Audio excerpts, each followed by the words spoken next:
program, the quiet program It's just is one run of by those the city, space so shoot me an email, send me yeah. other information, and There's I'll some- pass it there's on. See if you can get people to at least answer the questions. They have their own website. They do. Yeah, I just like Google. I tried Right, I so tried and they- hard. Yeah, but there's Because not. it's, I tried to explain, I was part of the. Oh, you were? Yeah. Okay. This thing passed. Yeah, and it is an improvement. It's a work in progress, it's Okay. still a work in progress, one of the, and they are still working on the decibel level of the bells. Uh-huh. So it'd be good for them to hear from you Okay. on that. But one of the reasons that they have to have bells is for deaf men. Of course.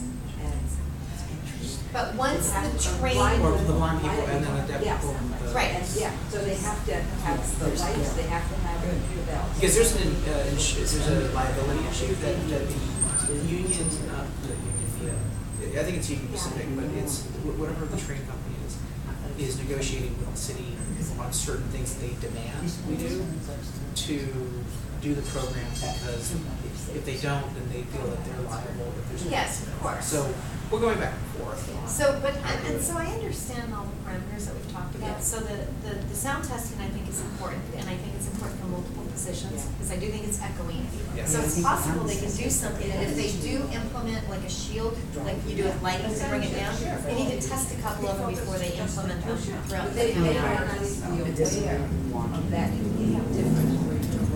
I think they are, because I've seen letters posted in my community that some of these things, they were supposed to do some testing. Most of the others are saying, hey, this is a problem. This was, yeah, and I haven't heard any follow-up, but it's been a year, and then, and again, I don't know if anyone has even thought about, once the train crosses, do we still use sound? Something bad. I mean- There's a website. Because even if you're deaf, you've got sight. Yeah. Okay.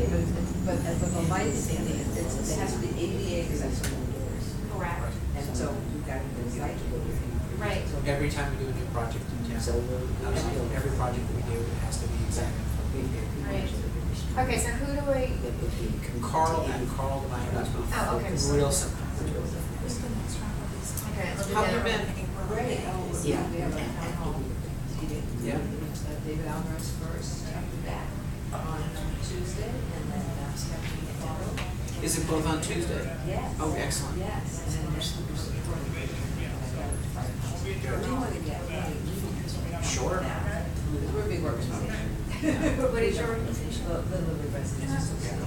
Oh, yeah, I used to live in. Very the active. We're talking about a community that has been so proactive in saying, we want quality community, we are gonna set up programs, and they've done things that other people come and study and take, not just around the nation, around the country. Yeah, I lived in Little Italy for 6 years, and you guys do a lot of So smart we've been things. fortunate, I mean, we have a really good membership, we just had some association with business people Yep. from our community. That's the Marble. Yeah, Mark, Work very well together. Oh, yeah, What I really appreciated, because I work for myself and I work for my home, I appreciated that you guys exempted from the bid people that didn't have clients come in and simply worked from their home. And it was only $85 at the time. Because I'll tell you, I left East Village because their bid was $250. Oh, yeah, I know. Which is crazy, and you weren't exempt, even though your clients were not in Yeah. East Village, you weren't a storefront. That goes to the downtown part. That was before I It was was ridiculous. Well, that was very kind of them, and because there was, I mean, honestly, it was just, I thought it was very smart, it made sense, but East Village doesn't do it the same way, and I think that's why I left East Village, and I will never own or buy or rent East Village again. Because it just seems, even though it's $250 for the year, I'm not getting anything for it at all. And, we get our money. yeah, but like I said, that's a sense of fairness. The what? Are they redoing the cover? Almost every And I never asked for it, because that was already in place, we just said, he says, he was very, and that's the exact, and then all of a sudden, right, he's got a good number. When the bid comes up for trail, That's good. Coming on board. hasn't come up for a vote yet. You guys are on a 5-year cycle, right? Yeah. And so that's really just an example, that's a big This was one of the things about these business associations. So the city, when when I took office, the city would collect the money from business owners and would sit on it. Then the business association would have to go and spend money, get their receipts, and apply to the city to get the money. Then the city would say, well, we don't know whether what you spent was appropriate, so we're going to do back and forth. So some of the business improvement districts came to me and said, we're cash poor. We can't have a 6, 7, 8, 9 month delay in reimbursement. This is our money. Right. And so we changed the rules. We basically streamlined and cut the red tape so that now the city still collects the money, but immediately within 30 days of election, it's put into an account for the business improvement district. They then can expend it, and there's an audit at the end of the process to make sure everything was trued up. But I remember sitting with the city staff saying, why, this is their money, why are you holding this money and requiring them then to go out and borrow money, to spend money, to then get back money? And they said, well, it's always been that way. And no one ever gave me a better I love response. that phrase, the lack of logic. It's always been that way. So we were able to get that reformed, and now the bids do so much that the city should be doing, like sweeping And that's another cleaning. reason why a lot of people don't approve them, is because it really is an area that should be By the city. Yeah, it should be done by the city. The city's already collecting a lot of money. But in Little Italy, the trash cans are all managed by the association, and they also promote different the level of special events that happen. No, I know. Little Italy's, family oriented. Yeah. Mark Elementary did an amazing job. I know he's spearheaded a lot, he did a lot of This is his great legacy. Yeah, and We he's, get together, you and I just talk over it about every few weeks, and he keeps reminding me, he said, I need 15 years old. I'm at this for 10 more years, this is my legacy. Yeah. well, I'm glad He he's lives still over in one of involved. these He buildings. lives in Kensington, he owns a house. Well, He does own something too. He owns a home. Okay. His daughter, Rather than because he has 4 sons. Four sons. Now I know. And so they live in Kensington. Gotcha. Well, do you know what they're gonna do with the library building? Not to switch There's an RFP out for some art ideas. Yeah, then now There's that's. some of the ideas floating around. Another homeless shelter. Yeah, it another- runs the gamut. It runs the gamut. Whatever we do, it's going to be expensive because we have the building hasn't been compliant with certain standards. Since it was built so long Yeah. ago. Yeah. It's like 50s, I believe, 1950s it was Yeah, built. and they will. Like, I wanted to go. But That's no, what it's gorgeous. It is gorgeous. The old library, And within the building, I think what's you just going to do happen each is floor it's to probably get going to be exercise. some They were more fine, ones. stories. And So they're not sleeping around the building, they're just sleeping in the building. Yeah, and our one-stop program at World Trade Center is going along successfully. I was up yesterday at 3 a.m. to do the census, the homeless census, yesterday at 4 a.m. It's cold. Where are they counting them, on the streets? Yeah, we went out and we actually counted them on the streets. I'm such a pushover, so they give us a gift card and a toiletry bag to give each homeless person to kind of entice them to participate in the survey.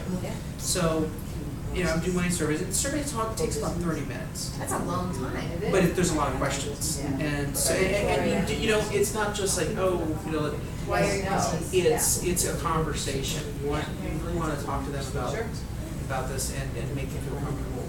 So I said, thank you so much for participating. Here's a toiletry bag, a gift card. He said, how much is this for? And It says $10. He said, that's all. So I turned That's to why I'm not a fan anymore. I turned to the guy and I Lack of said, gratitude. I grabbed another gift card. I said, but actually you get 2 gift cards. He's like, oh, okay. So we also have flashlights, so we didn't trip getting fall. He said, is that a flashlight? I said, yes. Oh, God. Can I have it? Okay. So Chris Michelle saw me. She's like, you're not supposed to get one of the flashlights. Yeah, and I'll tell you what, that's why I don't participate. I felt so bad for I him. want to, Okay. I don't know if that's what he did, Father Joe Caros. Yeah. and the lack of gratitude in giving Yeah. free food to me was, and I've actually given food to homeless people, and I've had them go, no, thank you. So But like- remember, there's a certain Right. percentage that are dealing with mental illness issues. Yeah. And so you have to put it in the perspective of, Was this guy meet you them- talked to that $10 wasn't good enough for him? Oh, he clearly needed more, and so I think that he was just asking for whatever he could get. The second lady we got wouldn't talk to the lady who was, we had a team of 4, so Right. she tried engaging her, and she wasn't having anything of it. Yeah. So I looked and said, oh, that's a very nice bracelet. Yeah. And just engaged on that. Right. And then I said, are you having coffee? Because I could use a cup of coffee. Can I buy you a cup of coffee? And so There you go. we kind of warmed her up to it. Yeah. Right. But she did, she went ahead and did the survey, but every once in a while she would get real agitated, and we had to like get off the survey and just talk about anything, just to Right. keep her engaged. Right. Because the survey allows us to, match up monies for federal support, to talk about what the nature of our population is. But it also then allows us to go channel support for her, so we're trying to get information, and then So you can find them again someone to goes give and finds that person resources. and says, So you're photographing them too? we ask them if they're willing to be Right. photographed. Most of them are not. Okay. So we try getting how can we contact you? Or, where do you get your information? Do you keep in touch with someone? She kept in touch with her daughter, so that's the Oh. information we got. Okay. So for the guy that wanted 2 gift cards, he actually is disabled and on SSI. And that's actually someone that you can get into permanent housing because there are programs designed for his problems. Yeah, okay.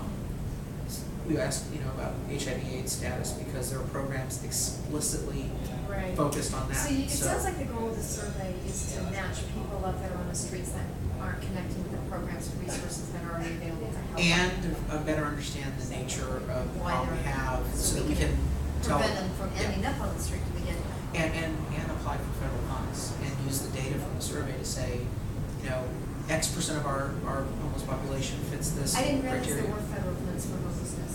Oh, yeah. Yeah, because San Diego, I mean, Veterans, well, HIV. veterans for sure. Yes, you're right. We have more and more homeless. Our housing commission is, that's in part, large part federal dollars that we're Right. spending. And with the elimination of CCDC, the ability to fund certain programs on those issues, it's really difficult now. So are we, I know you just did it yesterday, I think it was, right? So you probably don't know the results, but I know this is not the first year they've done this No, survey. they've done it each year. So are they finding, other than the vets, just being one category, what is kind of one of the root causes? Well, when Maybe get you in take a front look of- at the national statistics, there's folks who are economically displaced. Those are the easiest really to serve because you're dealing with job training and getting them into employment. Right. The individuals that have emotional issues, mental health issues, Right.